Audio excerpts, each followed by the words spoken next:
Salam sejahtera bagi kita semua. Salam Gloria, Deo Gracias. Senin tanggal 26 April 2021, pekan biasa masa Paskah yang keempat. Kami dari distrik Surabaya menyapa saudara-saudara dimanapun berada lewat Senyum Pagi THSTHM Indonesia. Pada pagi hari ini saya Ludovicus Tisnadi akan membawakan renungan singkat lewat bacaan yang pertama, bacaan Kisah Para Rasul diambil dari Kisah Para Rasul bab 11 ayat 1 sampai dengan 18. Rasul-rasul dan saudara-saudara di Yudea mendengar bahwa bangsa-bangsa lain juga menerima firman Allah. Ketika Petrus tiba di Yerusalem, orang-orang dari golongan yang bersunat berselisih pendapat dengan dia. Kata mereka, "Engkau telah masuk ke rumah orang-orang yang tidak bersunat dan makan bersama-sama dengan mereka." Tetapi Petrus menjelaskan segala sesuatu berturut-turut, katanya, "Aku sedang berdoa di kota Yope. Tiba-tiba rohku diliputi kuasa ilahi dan aku melihat suatu penglihatan. Suatu benda berbentuk kain lebar yang bergantung pada keempat sudutnya diturunkan dari langit sampai di depanku. Aku menatapnya dan di dalamnya aku lihat segala jenis binatang berkaki empat dan binatang liar dan binatang menjalar dan burung-burung. Lalu aku mendengar suara berkata kepadaku, 'Bangunlah hai Petrus, sembelihlah dan makanlah.' Tetapi aku berkata, 'Tidak Tuhan, tidak, sebab belum pernah sesuatu yang haram dan yang tidak tahir masuk ke dalam mulutku.' Akan tetapi untuk kedua kalinya suara dari surga berkata kepadaku, 'Apa yang dinyatakan halal oleh Allah, tidak boleh engkau nyatakan haram.'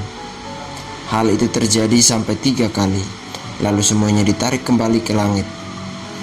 Dan seketika itu juga 3 orang berdiri di depan rumah di mana kami menumpang.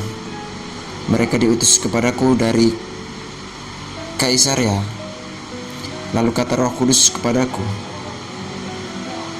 'Pergi bersama mereka dengan tidak bimbang.' Dan ke-6 saudara ini menyertai aku.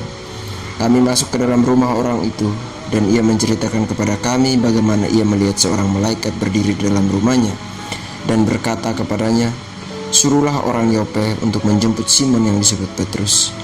Ia akan menyampaikan suatu berita kepada kamu yang akan mendatangkan keselamatan bagimu dan bagi seluruh isi rumahmu.' Dan ketika aku mulai berbicara, turunlah Roh Kudus ke atas mereka, sama seperti dahulu ke atas kita. Maka teringatlah aku akan perkataan Tuhan, 'Yohanes membaptis dengan air, tetapi kamu akan dibaptis dengan Roh Kudus.' Jadi jika Allah memberikan karunia-Nya kepada mereka sama seperti kepada kita pada waktu kita mulai percaya kepada Yesus Kristus, bagaimanakah mungkin aku mencegah dia?" Ketika mereka mendengar hal itu, mereka menjadi tenang, lalu memuliakan Allah, katanya. Jadi kepada bangsa-bangsa lain juga Allah mengaruniakan pertobatan yang memimpin kepada hidup. Demikianlah sabda Tuhan. Syukur kepada Allah. Saudara-saudaraku yang terkasih, bacaan Injil pada hari ini diambil dari Yohanes, Injil Yohanes.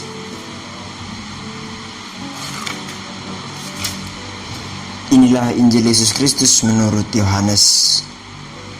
Dimuliakanlah Tuhan.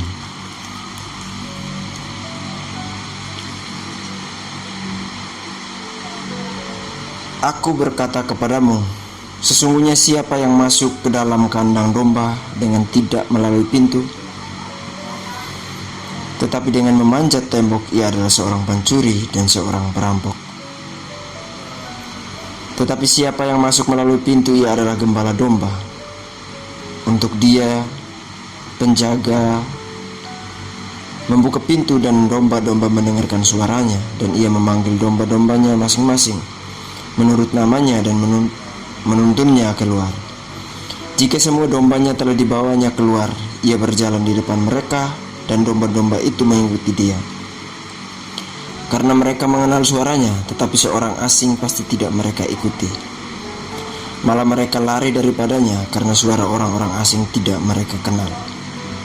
Itulah yang dikatakan Yesus dalam perumpamaan kepada mereka. Tetapi mereka tidak mengerti apa maksudnya ia berkata demikian kepada mereka. Maka kata Yesus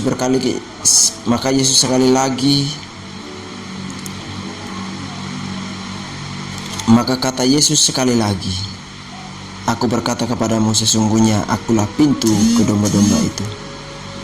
Semua orang yang datang sebelum aku adalah pencuri dan perampok, dan domba-domba itu tidak mendengarkan mereka. Akulah pintu. Barang siapa masuk melalui aku, ia akan selamat, dan ia akan masuk dan keluar dan menemukan padang rumput. Pencuri datang hanya untuk mencuri dan membunuh dan membinasakan. Aku datang supaya mereka mempunyai hidup dan mempunyainya dalam segala kelimpahan." Demikianlah Injil Kristus. Terpujilah Kristus. Saudara-saudaraku yang terkasih, Tunggal Hati Seminari Tunggal Hati Maria dimanapun berada,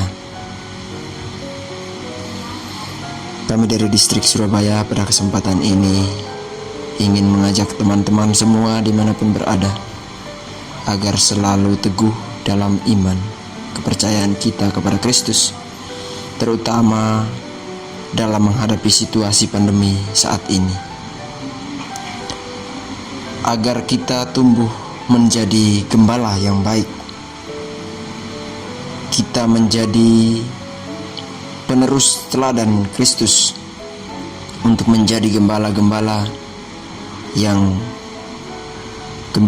domba yang baik, agar saudara-saudara kita yang sementara ini dalam jalan yang salah, kita menjadi gembala yang baik untuk membawa mereka kembali. Dalam Injil dan bacaan kisah para rasul pada hari ini mengajarkan kita kepada suatu iri dan dengki, suatu kecemburuan sosial yang kerap kali kita alami dalam lingkungan hidup kita dimanapun kita berada. Terkadang kita berpikir bahwa dia adalah agama itu, dia adalah ras ini, dia adalah suku ini, dia dari kelompok ini. Untuk apa kita harus menyadarkan mereka? Oleh sebab itu, saudara-saudaraku semua, Tunggal Hati Seminari Tunggal Hati Maria di Senyum Pagi pada hari ini, semoga kita selalu tersenyum, terutama selalu bersyukur bahwa kita tidak seperti itu. Artinya bahwa kita menjadi penyadar jika semua yang mereka lakukan, sesama-sama kita yang mereka lakukan adalah baik, adalah untuk kebaikan kita bersama, itu adalah bagian kita. Semoga di tengah pandemi ini kita selalu hadir sebagai pembawa kabar gembira. Pada bacaan Injil pada pagi hari ini, saya pribadi terkesan dengan ayat 10. Injil Yohanes bab 10 ayat 10, saya terkesan dengan ayat 10. Pencuri datang hanya untuk mencuri dan membunuh dan membinasakan. Aku datang supaya mereka mempunyai hidup dan mempunyainya dengan segala kelimpahan. Pencuri datang hanya untuk mencuri dan membunuh dan membinasakan. Aku datang supaya mereka mempunyai hidup dan mempunyainya dalam segala kelimpahan. Ayat 10 ini sangat terkesan sekali, dimana bahwa kerap kali kita tertipu oleh politisi-politisi di sekitar kita yang datang sebagai penyelamat, terutama saudara-saudara yang di tempat lahirku di NTT yang sekarang ini lagi mengalami bencana alam. Semoga kita sama-sama mendoakan mereka, terutama keluarga yang ditinggalkan, selalu tabah ikhlas, karena semuanya itu pasti mereka hadir di sisi kanan Allah Bapa yang Maha Kuasa. Semoga tidak lahir di sana dengan momen situasi seperti itu ia menjadi gembala yang membinasakan, menjadi penolong yang membinasakan.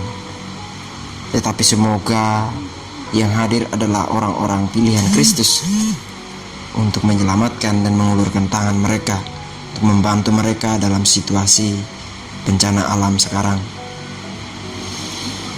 Saudara-saudaraku semua, Tunggal Hati Seminari Tunggal Hati Maria, ada juga sebagian saudara-saudara kita yang mungkin keluarganya adalah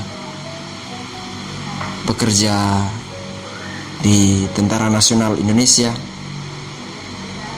Kita turut mendoakan para kesatrian penjaga negara Kesatuan Republik Indonesia ini, di mana kapal selam 402 yang karam tenggelam di lautan Bali. Semoga perjuangan dan jasa mereka selalu diingat oleh kita dan negara. Tuhan Yesus memberkati. Kemuliaan kepada Allah Bapa, Putra, dan Roh Kudus, seperti pada permulaan, sekarang, selalu, dan sepanjang segala abad. Amin. Salam sehat dari kami Distrik Surabaya kepada saudara-saudara semua untuk selalu menjaga protokol kesehatan, selalu memakai masker, selalu menjaga jarak, hindari kerumunan, karena virus corona yang sekarang kita hadapi ini bukan wabah yang dalam notabene kita adalah bercanda, tetapi benar-benar ada. Oleh sebab itu, kita sebagai umat pengikut Kristus yang luar biasa agar selalu mentaati peraturan pemerintah dan yang pasti selalu menjaga kesehatan. Salam Gloria.